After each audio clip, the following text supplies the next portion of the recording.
directorate of elementary education Odisha Bhubaneswar letter number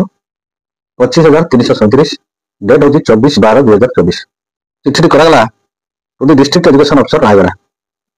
subject कौन रहा regularised गणशिक्षक as level B assistant teacher excadre मानकर GIS NPS और pensionary benefit provision संपर्क में आपण चिठी नंबर 7351 डेट 2/12/2024 अनुसार